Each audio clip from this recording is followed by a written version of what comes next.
This thing's supposed to be legit. Look at that seal. Looks like something you print off the internet. It's a temporary federal credential, issued this morning. You can call the duty desk to confirm. Funny, I don't see any hologram I trust. Where'd you really get it? From my agency. I'm on contract to cybersecurity and infrastructure. Check. The video starts shaking. A phone camera points at a black man in a gray suit, pressed near a white wall under bright airport lights. A white police officer stands too close, chest out, voice loud, eyes hard, hands flat. "Don't move," the officer snaps. The black man does exactly that. "Come." Still silent, people walk past. Some stop. Some record. The officer laughs and says, "Nice badge. Where'd you print it?" "Staples?" What no one watching that video knew in that moment was this. The man being humiliated on camera was one phone call away from ending that officer's career forever. And the airport had no idea it was about to become a crime scene of truth. Before we go any further, take 1 second. Hit subscribe if you believe stories like this matter.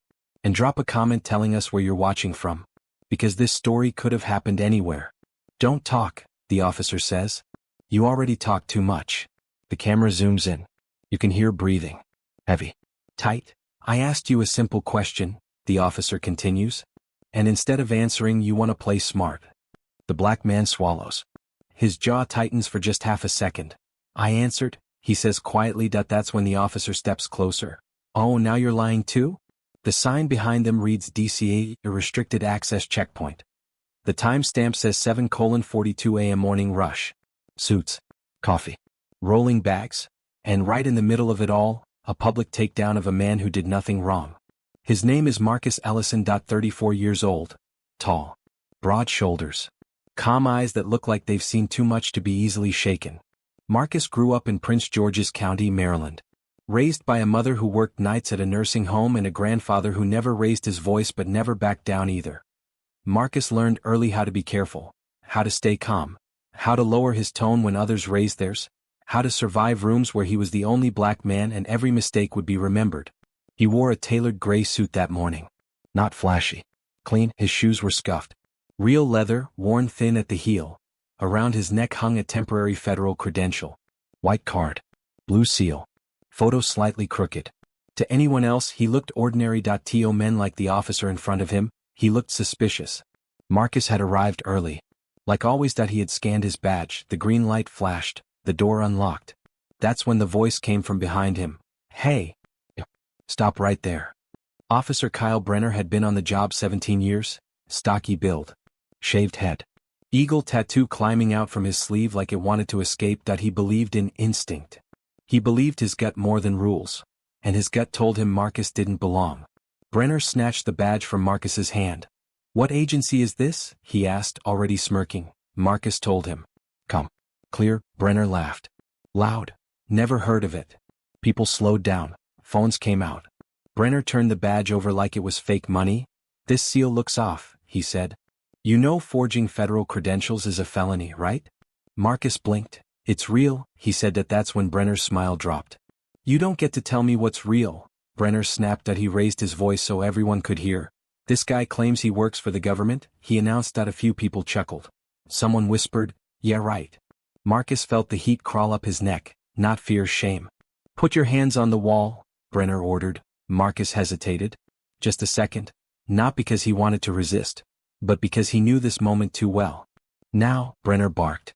Marcus obeyed. Brenner leaned in close. "You people always think you're smarter than everyone else," he muttered. The camera caught it, clear as day. Marcus closed his eyes. Brenner patted him down hard. Too hard. Pressed him against the wall like he was dangerous, like he was armed with something more than dignity. "Where you headed?" Brenner asked. "To work," Marcus said. Brenner laughed again. "Doing what?" "Cleaning planes?" A woman nearby gasped. Most people said nothing. Marcus stayed silent. Brenner waved another officer over but never stopped touching Marcus. "Probably found this badge online," he said. "Guys like this always do."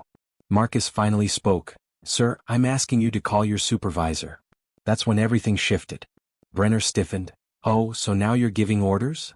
Marcus shook his head. "I'm asking for a supervisor."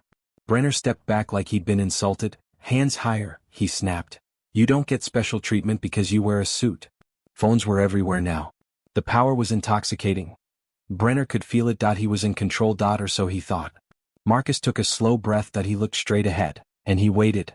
Because Marcus Ellison knew something Brenner didn't.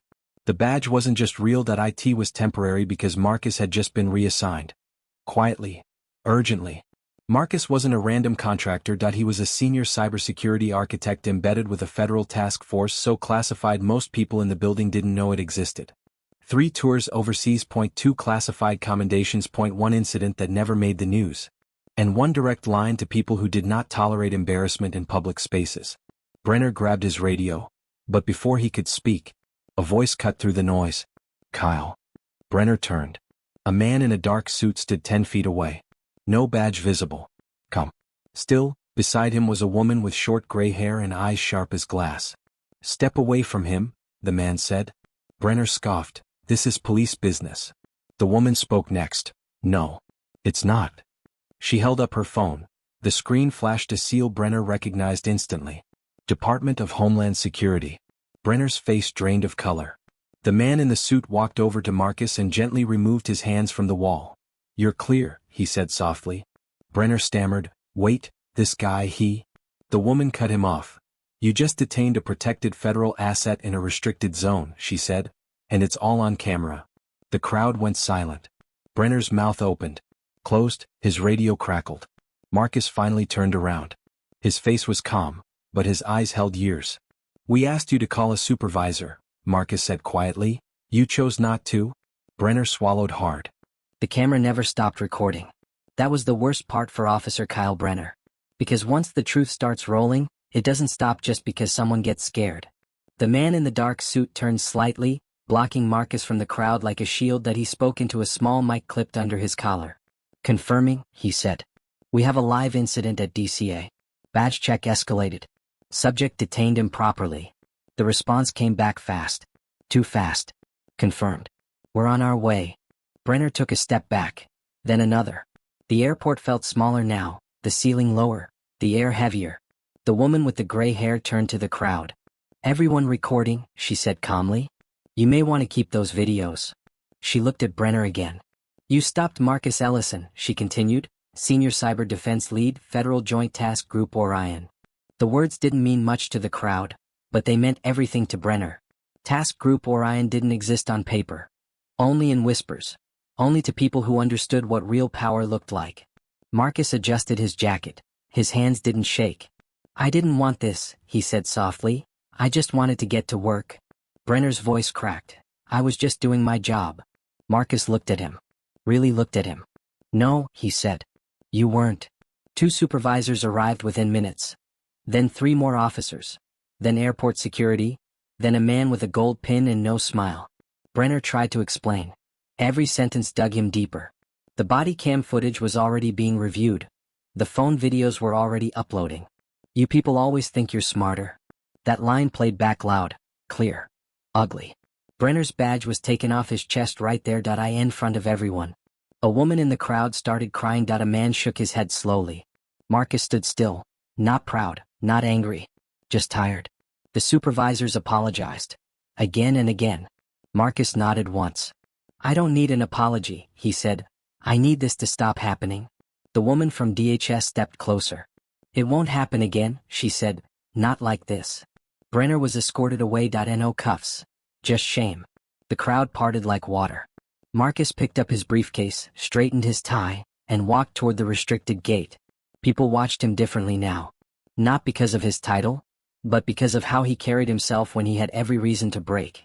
Later that day, in a quiet office far from the airport noise, Marcus sat alone. He thought about his grandfather, about the lessons, about keeping your voice low because the world already thinks you're loud. He had worn the suit because it made things easier. Or so he thought. Turns out nothing made it easier. A junior analyst knocked on the door. They're calling you a hero online, she said. Marcus smiled faintly. I didn't do anything special, he replied. I just stayed standing. That night the video hit the news. Not because Marcus shouted, not because he fought back, but because he didn't have to. The last clip everyone shared wasn't the badge removal. Or the insults. It was Marcus's voice. Come. Clear. We asked you to call a supervisor, he said. You chose not to. Simple words, heavy truth. Before Marcus left the building that evening, the woman from DHS stopped him. You okay? She asked. Marcus paused.